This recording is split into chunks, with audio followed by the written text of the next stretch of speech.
आपको रुकने के लिए। कहाँ हो तुम लोग? हेलो, हाँ पीछे मुड़। हाँ ठीक है, मैं आ रही हूँ।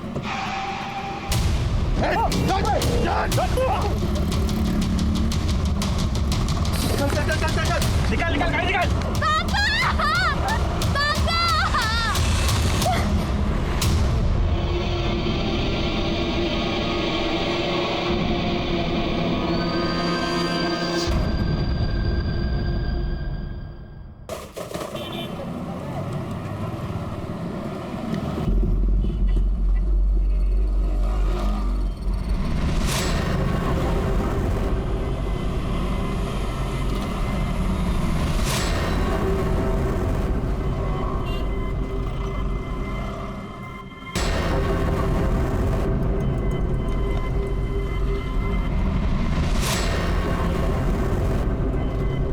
एक चाय देना भाई साहब।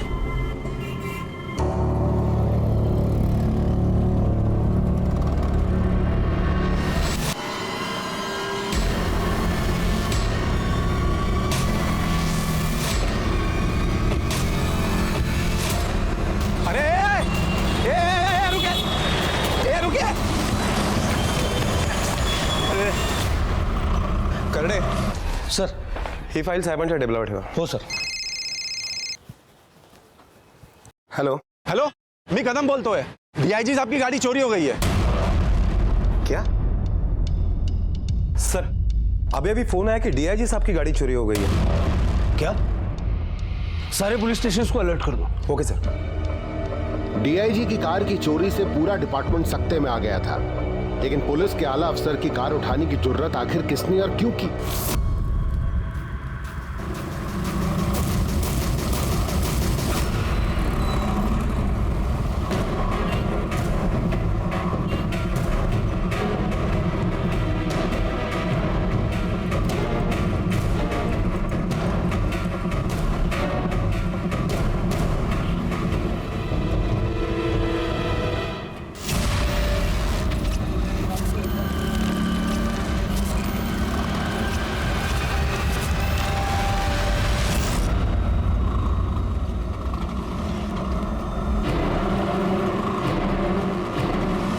पोहोचले.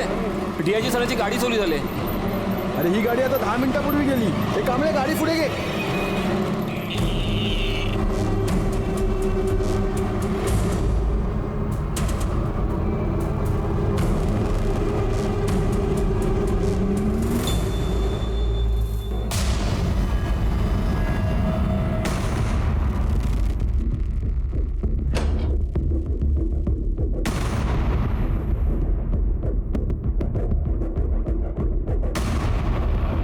हाँ सर, डीआईजी साहब की गाड़ी का पता चल गया सर.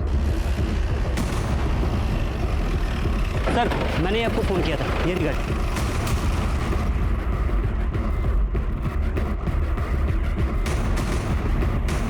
पता चला कौन ले गया ये गाड़ी यहाँ पे? नहीं सर, मैंने आसपास के लोगों से पता किया, लेकिन किसी को कुछ नहीं पता इस गाड़ी के बारे में.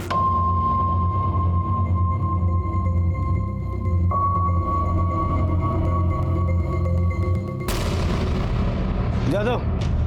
हाँ सर.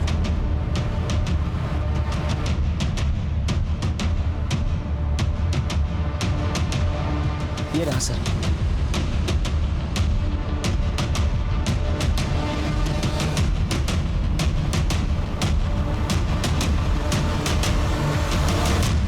ये दोनों कौन है?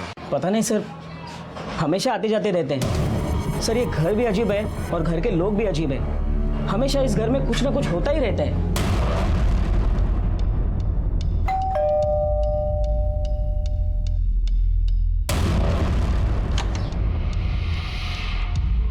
जी कहिए. ये गाड़ी कौन ले गया? जी वो कौन है? इधर आ चला. भागो रे भागो. सब रूम चेक करो. चल बाहर निकल.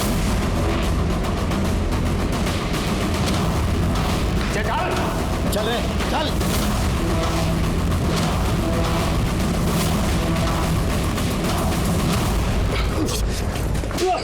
चल.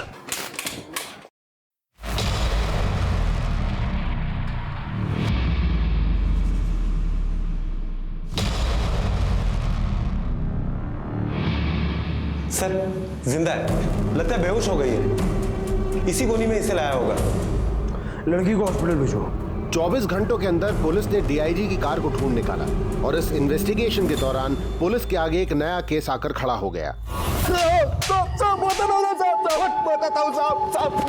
गलती हो गई साहब, माफ कर दो साहब। लड़की कौन है वो? साहब नया माल है। नया माल है?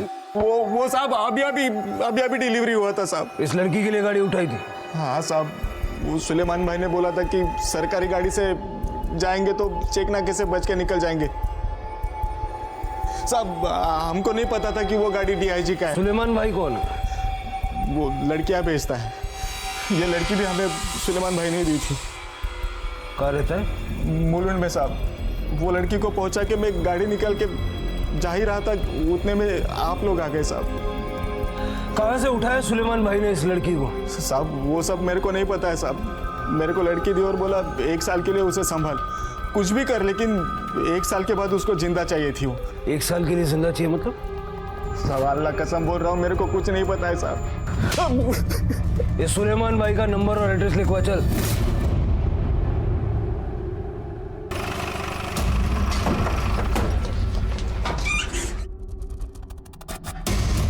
सर यहाँ तो ताला है। तोड़ दो ताला। सारे घर की तलाशी लो।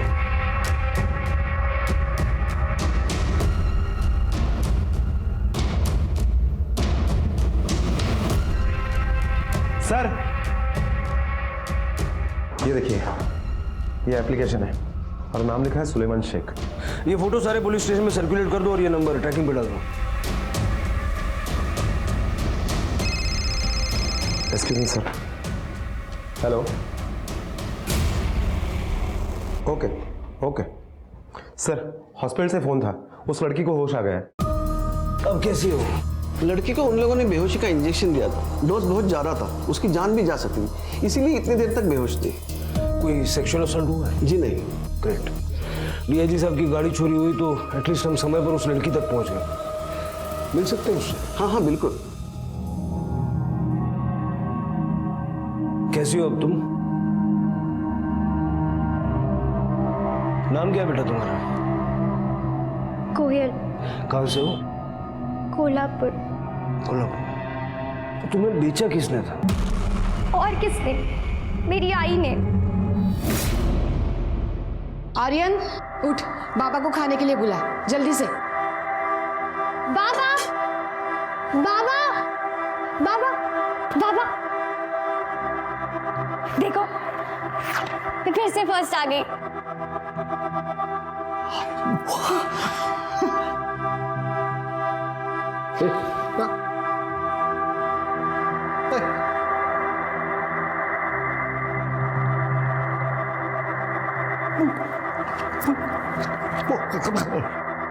सही तो कह रहे बाबा, देखना एक दिन मैं बड़ी सी ऑफिसर बनूंगी और तू मेरे ऑफिस में ना प्यून रहेगा।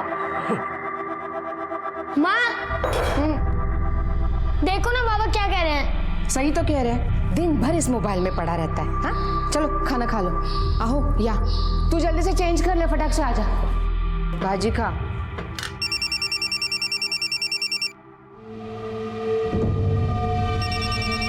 कुछ लाऊं तुझे?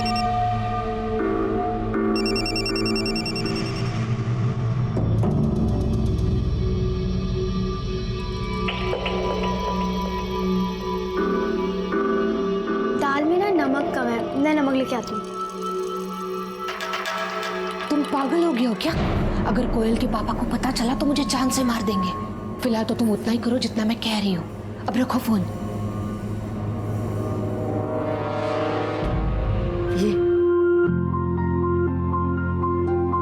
ये देखो केक, ये ले। पसंद आया तुझे केक? हाँ मुझे पता था तुझे चॉकलेट पसंद है, इसलिए चॉकलेट लाया।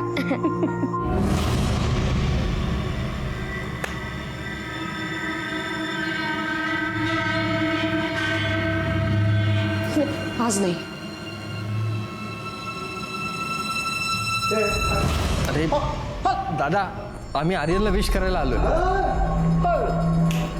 हम भी कोई मरे नहीं जा रहे थे तेरे से मिलने के लिए, इधर काम से आए, काम की बात करने आए, समझा?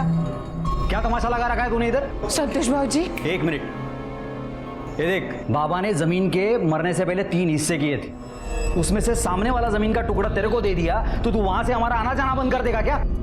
मुझे मेरी जमीन पे 8 फीट का रास्ता मेरी गाड़ी वहां से ले जाने के लिए चाहिए, समझा क्या? हमारी भी करोड़ों की जमीन है, तेरे आ के चक्कर में हम उसको भूल नहीं सकते।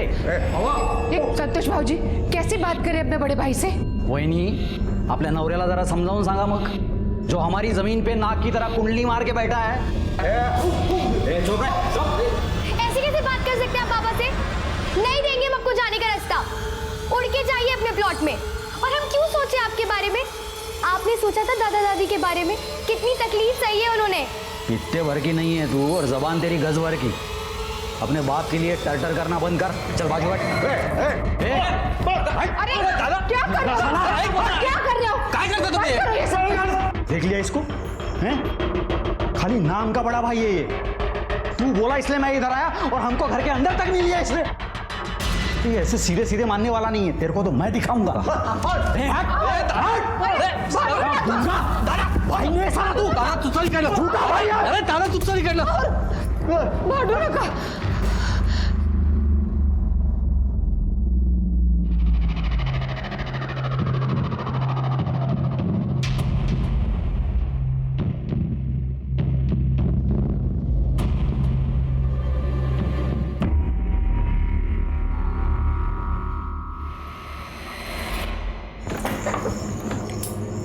तो सोई नहीं अब तक?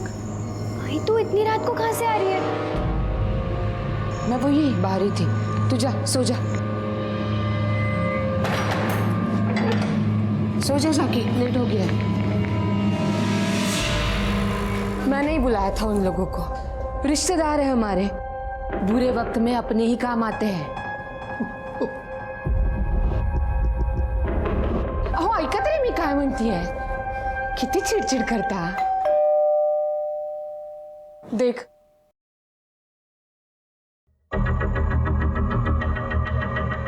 ये चला। ये क्या कर रहे हैं आप? यहाँ क्या कर रहे हैं? अपने भाई पर हमला किया है इन्होंने। हाँ इंस्पेक्टर साहब, हाँ कल मैं इधर आया था रात में, हमारे बीच में थोड़ा पंगा हो गया था। उसके बाद ये मेरे घर आया, इसने मेरे घर पे पत्थर फेंके और मुझे चाकू दिखाकर इसने मारने की कोशिश की। क्या बकवास कर रहे हो तुम? हाँ नहीं इंस्पेक्टर, ऐसा कुछ नहीं किया इन्होंने। देखिए, आपको जो भी कहना है पुलिस स्टेशन में आके कहिए, फिलहाल हमारे काम में दखल अंदाजी मत करिए। इन्होंने कुछ नहीं किया, मैं बता रही हूँ आपको। चलिए चलिए, कुछ नहीं किया, कहीं नहीं किया।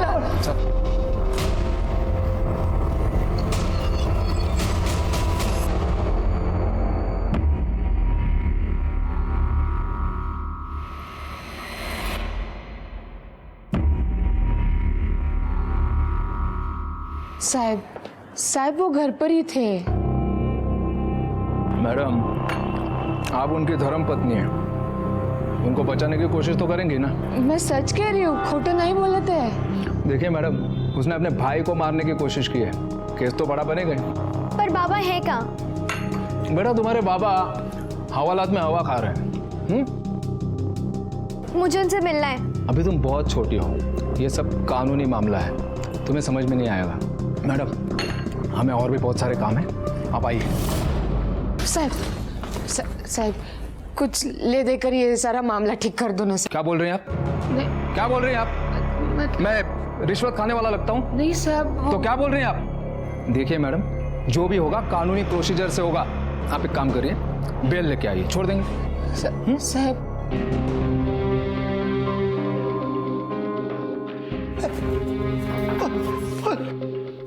बाबा, बाबा आप कैसे हैं? बाबा ये लोग आपको क्यों नहीं छोड़ रहे? मैं जानती हूँ आपने कुछ नहीं किया है। क्या हो रहा है इधर? क्यों शोर मचा रहे हो? चलो निकलो यहाँ से। बाबा चलो, अरे चलो यहाँ से। काय झालं रे? बघ काय झालं? अरे चलो यहाँ से, बोली ना मैं। हे लड़की, यहाँ क्यों आई? यहाँ बगैर इजाजत के आना मना है। ये पुलिस स्टेशन है, घर नहीं। चलो जाओ यहाँ से। मैं बाबा को छोड़ के नहीं जाऊंगी। जाओ यहाँ से, नहीं तो बाबा की तरह अंदर कर दूंगा। नहीं, बाबा ले जाओ इसे। चल बेटा चल। निकलो। आई मैं बाबा को छोड़ के नहीं जाऊंगी, प्लीज। आई बाबा। और तुम लोग आइंदा ध्यान रहे, जाओ।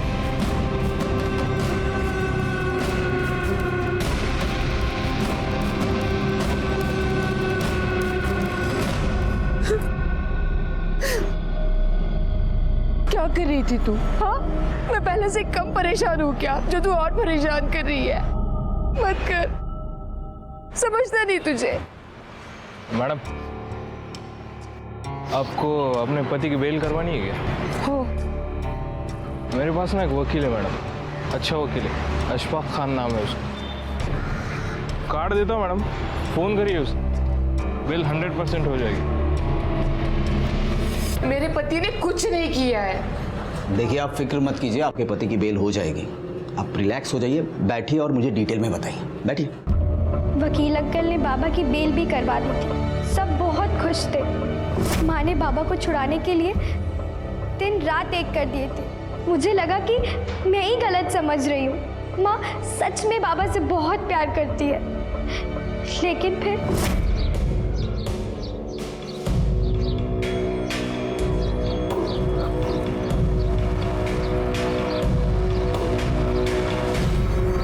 बाबा को सब बताना चाहती थी, लेकिन घर में नहीं, कहीं और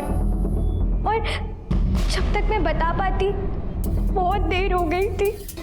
मैंने बोला था ना तुम लोग को रुकने के लिए। कहाँ हो तुम लोग? तू कहाँ पे है? तेरे लिए भी जलेबी ला रहा हूँ। हाँ, मुझे भी पापा से बात करनी थी। अच्छा, हेलो। हाँ, पीछे मुड़। हाँ, ये हाँ ठीक है, मैं आ रही हूँ। आ रही है आपकी लाडली।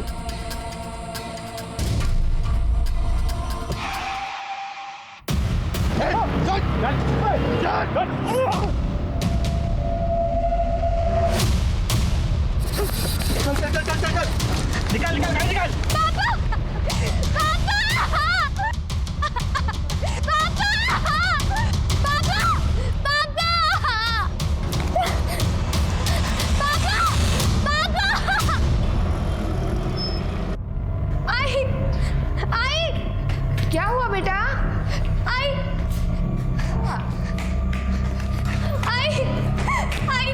क्या हुआ? इतनी घबराई हुई क्यों है? क्या हुआ? बाबा और आर्यन को कोई उठा के ले गए। क्या? हेलो? तेरा बेटा और तेरा पति हमारे पास है। क्या? जिंदा चाहिए ना तो 50 लाख रुपए तैयार रखना। हेलो, कौन बात कर रहा है? हेलो?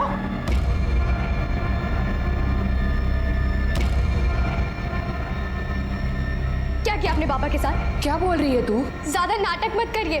बहुत दिनों से देख रही हूँ मैं, किसके साथ चक्कर चल रहा है आपका? क्या कहा तूने? हाँ? और ये सब कुछ तेरे दिमाग में आया भी कैसे? देख बेटा, जो तू सोच रही है वैसा कुछ नहीं है। तेरी कसम, मैं तुझसे, तेरे बाबा से और तेरे भाई से बहुत प्यार करती हूँ। ये सब दिमाग में से निकाल दे। और तू परेशान मत होना। हाँ? मैं तेरे बाबा को और आर्यन को कुछ नहीं होने दूंगी। हमारी मदद करने वाला कोई भी नहीं था, इसीलिए आई वकील अंकल के पास गई। मुझे समझ में ही नहीं आ रहा है कि मैं क्या करूं। ऐसा कोई भी नहीं है कि जिससे मैं मदद मांग सकूं। हो सकता है ये सब दो भाइयों ने किया हो सकता क्या सर? मैं जानती हूँ, ये पुष्कर चाचा और संतोष चाचा ने मिलकर किया है। मुझे लगता है हमें पुलिस के पास जाना चाहिए। नहीं, पुलिस के पास नहीं। अगर हम लोग पुलिस के पास जाएंगे तो मुझे डर है कि वो इन्हें और आर्यन को कुछ कर ना दे। रागिनी जी, आपसे 50 लाख रुपए मांग रहे हैं। आप कहाँ से लाएंगी इतने पैसे? इनकी जमीन बेच देंगे। कानून आपको इजाजत नहीं देती। अगर कोई आदमी जिंदा है तो उसके प्रॉपर्टी या जमीन आप ऐसे ही नहीं बेच सकते। कंसर्न लेटर पे उस आदमी की साइन लगती है। गांव में मेरी जमीन है, अगर उसे बेच देंगे ना कुछ पैसे तो आ ही जाएंगे। उस जमीन के पेपर से आपके पास? हाँ है। ये लो 30 लाख रुपए।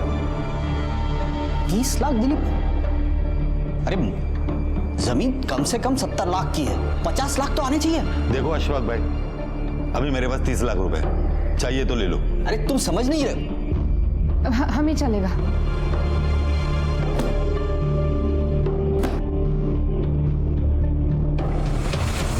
क्या करूं मैं? सिर्फ 30 का ही इंतजाम हुआ है।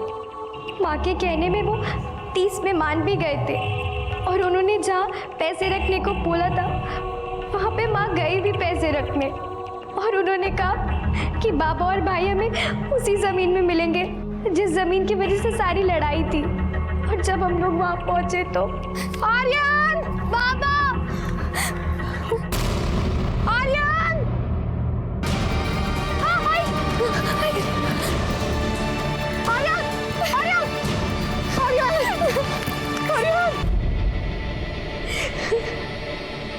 फिर क्या हुआ? फिर पुलिस आई, उन्होंने दोनों चाचा को अरेस्ट कर लिया। माँ ने बोला भी कि बाबा को उन्होंने ही मारा है, लेकिन उन्होंने दोनों चाचा को छोड़ दिया। सबूत कहाँ है हमारे पास उनको बंद रखने के लिए? छोड़ना तो पड़ेगा ही ना। 3 महीने बाद भी कुछ नहीं पता चला, और फिर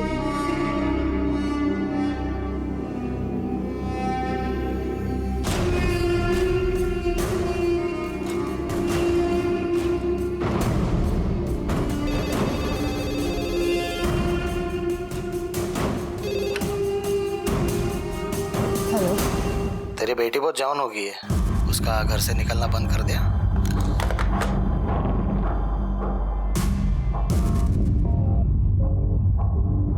चाचा के आदमी मुझे आते जाते परेशान करते थे।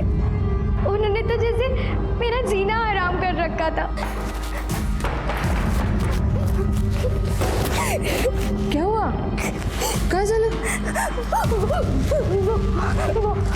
रुक मैं देखती हूँ।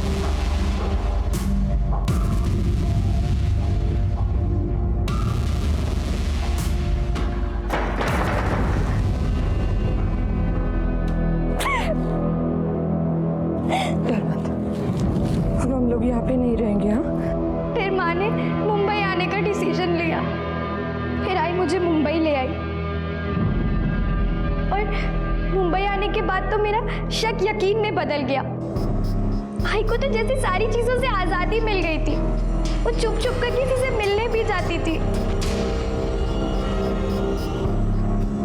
बाबा को गुजरे सिर्फ 6 महीने ही हुए थे, लेकिन आई के लिए तो वो जैसे कभी थे ही नहीं। मुझे उस घर में घुटन हो रही थी और बर्दाश्त नहीं कर सकती थी मैं। और फिर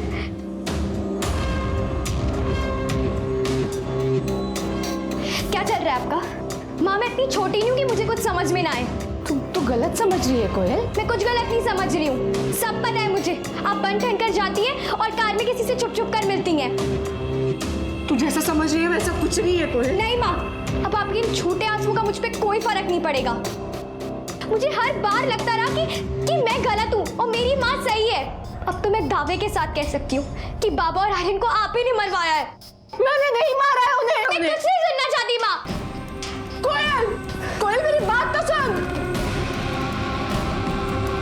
मैंने तो सोचा था उस घर में कभी कदम भी नहीं रखूंगी, लेकिन फिर मुझे कुछ समझ ही नहीं आ रहा था। मैं बहुत डर गई थी, इसीलिए मैं घर वापस चली गई।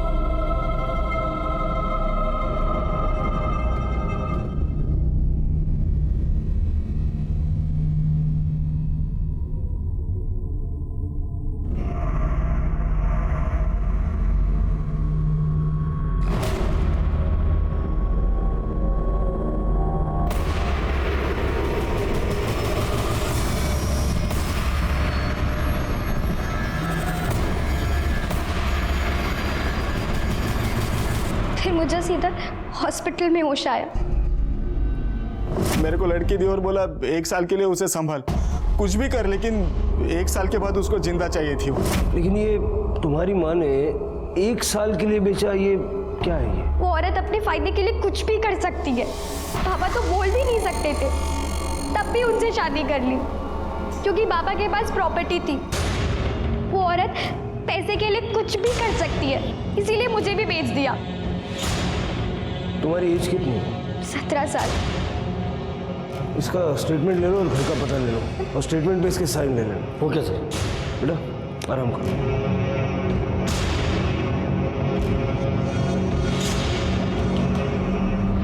अरे निकम, सुलेमान का कुछ पता चला?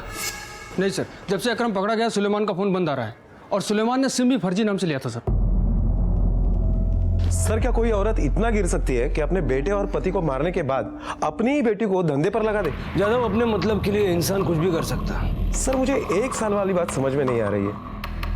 लड़की 17 की है जादव, हो सकता है कि उसकी माँ उसके 18 के होने का इंतजार कर रही हो। क्यों सर, ऐसा क्या होने वाला था 18 साल में? अब इसका जवाब या तो रागिनी दे सकती है या सुलेमान। सुलेमान का जल्द से जल्द मिलना बहुत जरूरी है, और इससे पहले कि रागिनी अंडरग्राउंड हो जाए उसको उठा ले।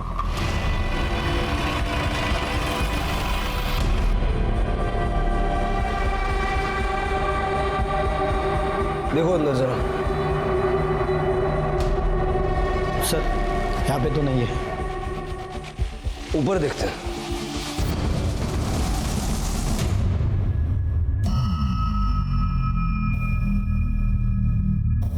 सर लगता है यही रागिनी है। ये देखिए। गले को रस्सी से दबाया गया है, निशान पड़ गया है। जादव, कोयल से बॉडी की शिनाख्त करवाओ और बॉडी को पोस्टमार्टम के लिए भेजो और फॉरेंसिक को इन्फॉर्म कर दो। Okay sir.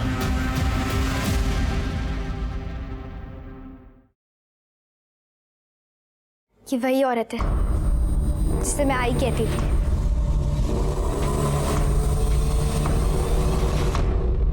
Sir, Suleman human trafficking में शामिल था।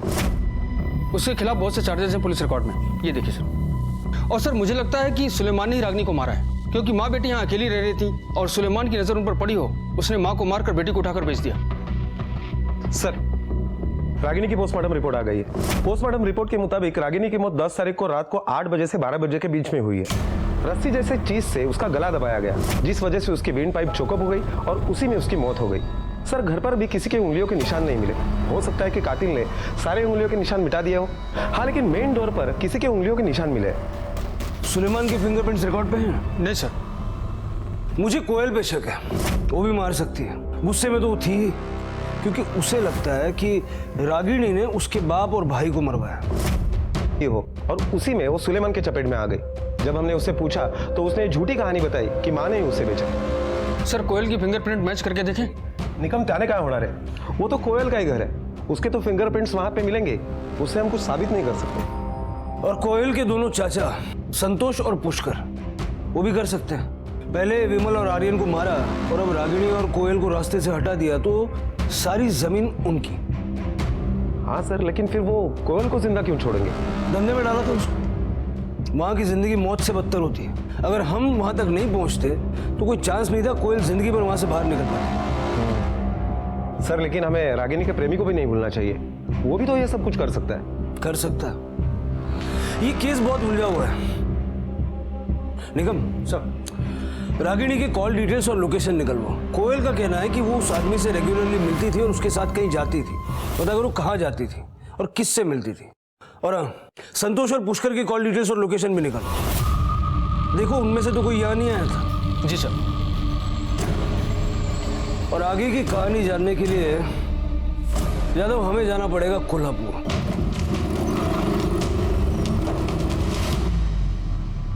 लेकिन सर मैं क्या करता? जब विमल और उसके बेटे को अगवा किया गया तो किसी ने पुलिस कंप्लेंट की नहीं थी। बाद में जब उनकी डेड बॉडीज मिली तो बताया गया कि दोनों चाचा ने किया है। हमने उनको अरेस्ट किया, पूछताछ की, लेकिन कुछ पता नहीं चला। अब सबूत ना होने के कारण हमें उन्हें छोड़ना पड़ा। पाटिल साहब, खून हुआ है तो खून ही तो होगा। हाँ, पर वैसा कुछ पता नहीं चला। पता चला नहीं, आपने पता करने की कोशिश नहीं की। माँ बेटी दोनों कोल्हापुर छोड़ के चले गए, आपका काम खत्म। ये केस अब हम टेक ओवर कर रहे हैं। या ना दे, लेटर दे। जादव, इनसे दोनों भाइयों की फिंगरप्रिंट्स की फाइल लेकर रागिनी के घर में मिले फिंगरप्रिंट्स से मिला के देखो। तब तक दोनों भाइयों से बातचीत करते हैं। Okay sir.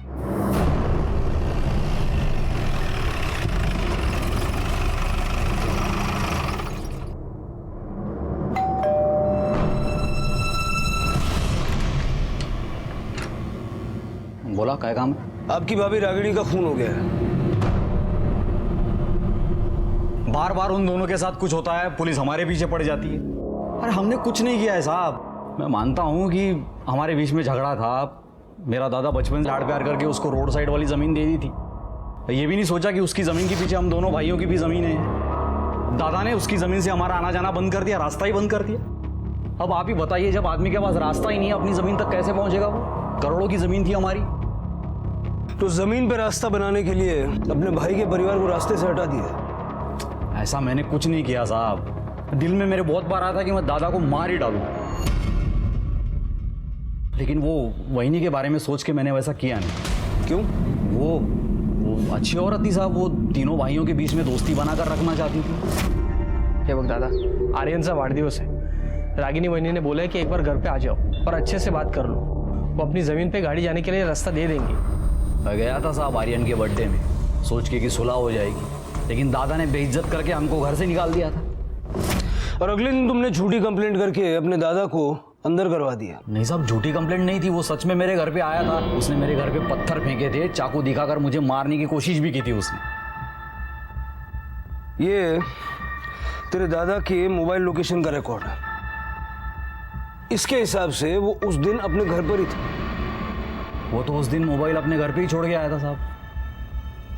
अच्छा, तेरे सामने वाला बंगला किसका है? मोहिते का ना? उसका सीसीटीवी फुटेज हमने चेक किया। उस रात ना विमल तेरे घर आया था, न किसी ने पत्थर फेंके थे। अब सच बोलेगा तो फायदे में रहेगा। मैं सच ही बोल रहा हूँ साहब। ऐसे नहीं मानेगा ये। क्या रिमांड रूम में दे गया? नहीं, एक मिनट साहब, एक मिनट साहब। मैं सच बता रहा हूँ साहब। मैंने झूठा केस बनवाया था, मैं मानता हूँ, लेकिन मैंने उसका खून नहीं किया साहब। मैं बहुत गुस्से में था, इसलिए मैंने केस बनवाया था। रागिनी और पुष्कर के बीच में कुछ था? नहीं साहब, कुछ नहीं। पक्का? हाँ साहब।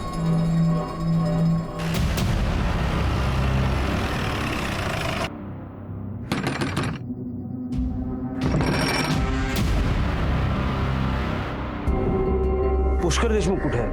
ते साताराला गेलेत कामासाठी। सातारा में कहाँ गए? जी वो सब तो मुझे नहीं पता।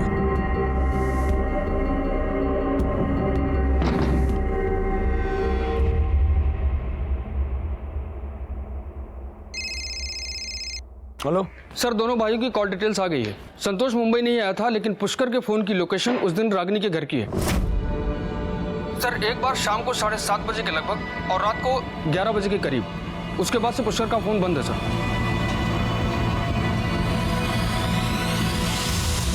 सर, रागिनी के घर पर जो फिंगरप्रिंट्स मिले थे, ये उसकी रिपोर्ट।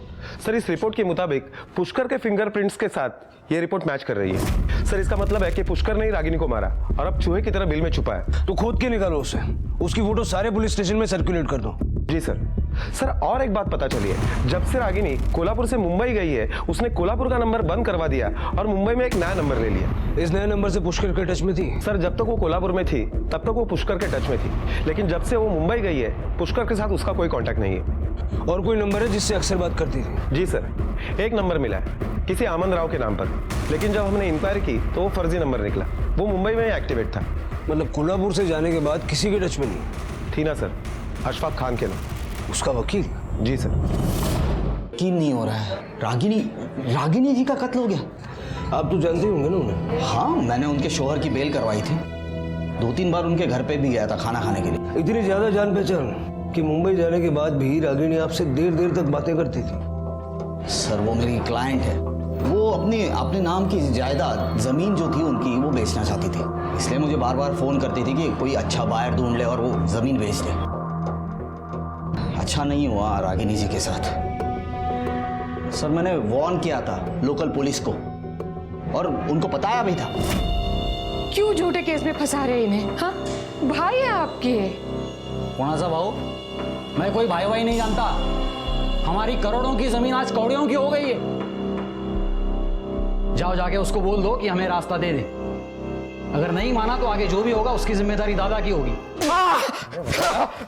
नहीं बताएगा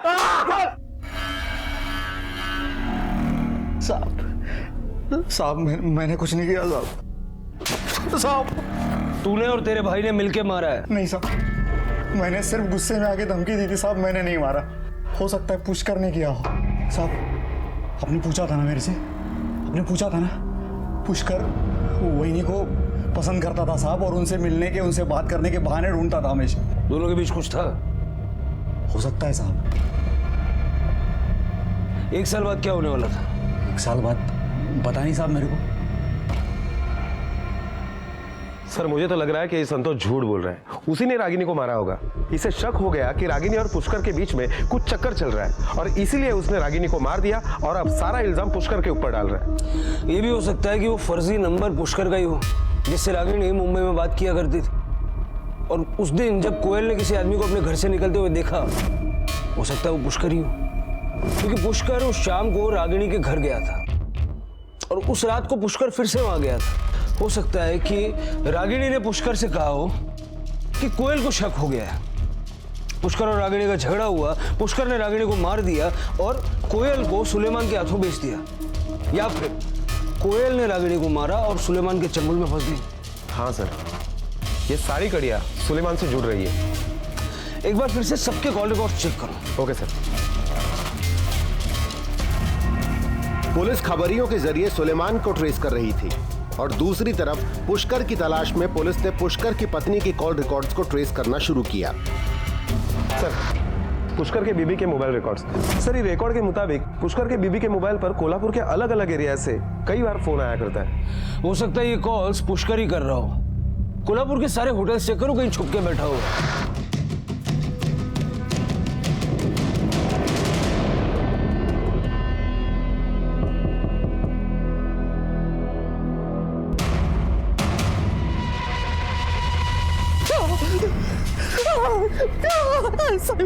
चुपचाप कर रहा हो। क्या चल रहा था तेरे रागिनी के साथ? सब कुछ नहीं साहब, वो भाभी थी मेरी।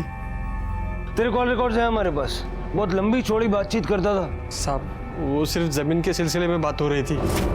आज आर्यन का बर्थडे है, इनका मूड भी अच्छा है, तुम आके बात कर लेना। हाँ, वही नहीं, सच बोलूं तो मुझे बहुत बुरा लगता है।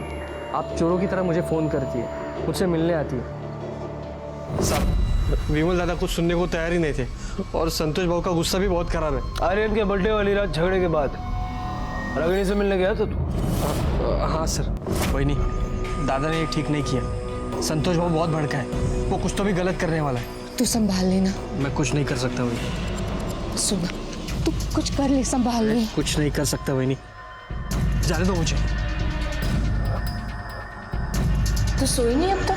तो रागिनी ने तुझे विमल को झूठे केस में फंसाने से रोका था, या उसी के कहने पे तुम दोनों भाइयों ने मिलकर विमल को फंसाया था? नहीं साहब, वही नहीं, दादा को क्यों फंसाएगी? क्यों? उसके बाद भी वो तुझसे मिलती नहीं थी? एक ही बार मिली थी साहब, बहुत दुखी थी। इन पर झूठा इल्जाम लगा के क्या मिला तुम लोगों को, बता। मैं तुम तीनों भाइयों में दोस्ती करवाना चाहती थी और तुम लोगों के। लेकिन वही नहीं, संतोष भाऊ का गुस्सा आप जानती हो ना। अरे लेकिन इस गुस्से से क्या हासिल हुआ? काळजी करू नका वही नहीं, सब ठीक हो जाएगा। अच्छा, तो रागिनी ने तुझसे मिलना बंद कर दिया तो तूने उन्हें नहीं मारा? क्यों, तेरा और रागिनी का चक्कर नहीं था? नहीं साहब। तेरे संतोष भैया ने बताया, बहुत मजे ले लेके बातें करता था। मैं पसंद करता था वहीनी को, लेकिन वहीनी की तरफ से ऐसा कुछ नहीं था। और दादा के मरने के बाद 3 महीने के बाद वहीनी कोयल को लेके गायब हो गई, तो और किसी को पता ही नहीं चला कि वो कहाँ चली गई, सिवाय तेरे, क्योंकि तू मुंबई के फर्जी नंबर से उसके साथ बातें करता था। नहीं साहब, मैं भाभी से बात नहीं करता था। देख बेटा, तेरा सारा चिट्ठा है हमारे पास, तू ये बता तू मुंबई क्यों गया था? नहीं साहब। साहब, तेरी लोकेशन रागिनी के घर की है और उसके दरवाजे पे तेरे फिंगरप्रिंट्स हैं। हाँ साहब, गया था मैं मुंबई, गया था। वनी को बहुत पसंद करता था और यही बताने के लिए मैं गया था साहब। वही नहीं, उस रात नशे में मैं अपने आप को रोक नहीं पाया साहब। वही नहीं,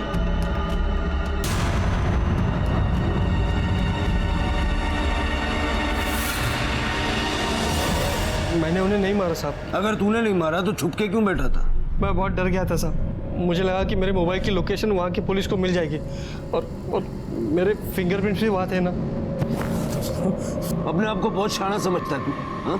इतनी देर से क्यों घुमा रहा था? सच तो ये है कि तेरा रागिनी के साथ लफड़ा था और इसी लफड़े में तूने उसे मार दिया। नहीं साहब, मेरा वहीनी के साथ कोई लफड़ा नहीं था। अगर होता तो मुझे पता चल जाता कि वो मुंबई में। मुझे तो टिकट वाले ने बताया कि वो मुंबई में।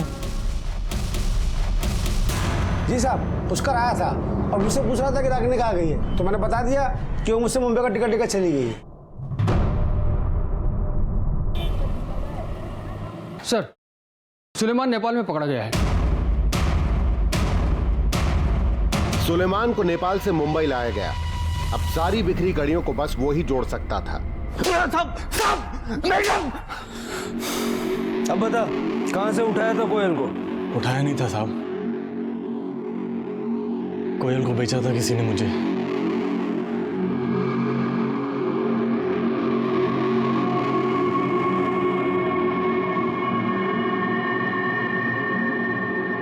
किसने?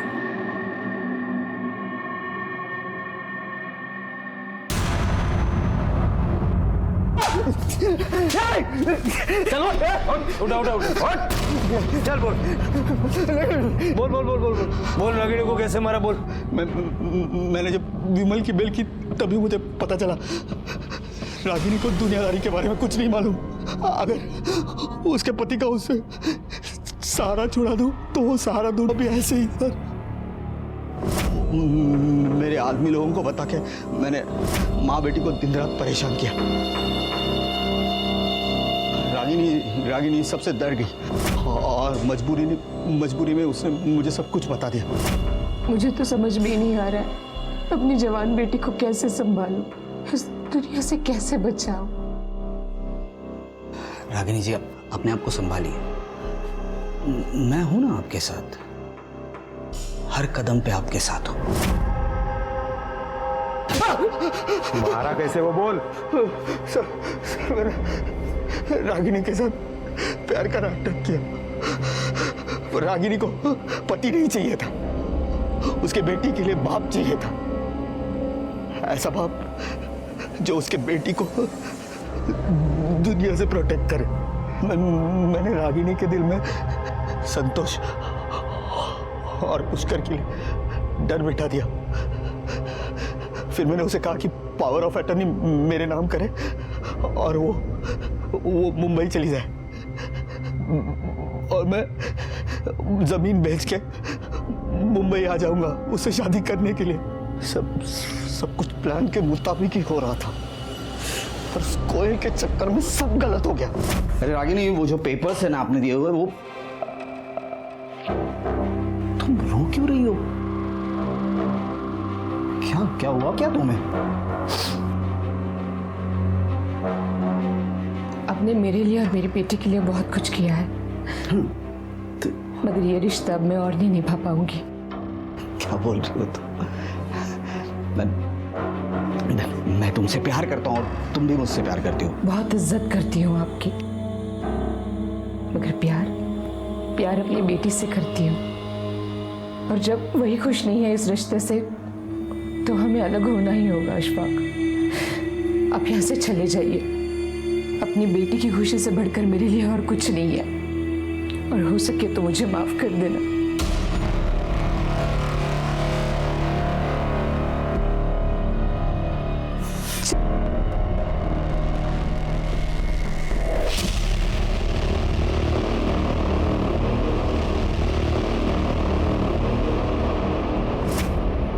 तूने कोयल को सुलेमान के हाथों 1 साल के लिए बेचा, क्यों? क्या करता साहब? कोयल 17 साल की, सोच रहा था कि 1 साल बाद उसके साथ शादी करके उसके नाम की प्रॉपर्टी मेरे नाम कर लूं। सोचा जब तक शादी नहीं हो रही है उससे कुछ कमाई कर लूं। साली किस्मत ही खराब है, मेरी किस्मत खराब। तुम्हारे बाबा के गुजर जाने के बाद तुम्हारी माँ सिर्फ तुम्हारे लिए पिता का साया ढूंढ रही थी, और उस आदमी ने तुम्हारी माँ के प्यार का गलत फायदा उठा के उसे मार डाला। तुम्हारी माँ ने कभी किसी को धोखा नहीं दिया, बल्कि जिंदगी में सिर्फ धोखे खाए। बहुत प्यार करती थी तुमसे, तुमने गलत समझा अपनी माँ को। तू जैसा समझ रही है वैसा कुछ नहीं है कोयल। नहीं माँ, मुझे हर बार लगता रहा कि मैं गलत हूँ और मेरी माँ सही है। अब तो मैं दावे के साथ कह सकती हूँ कि बाबा और आलिम को आप ही ने मरवाया है। मैंने नहीं मारा है उन्हें।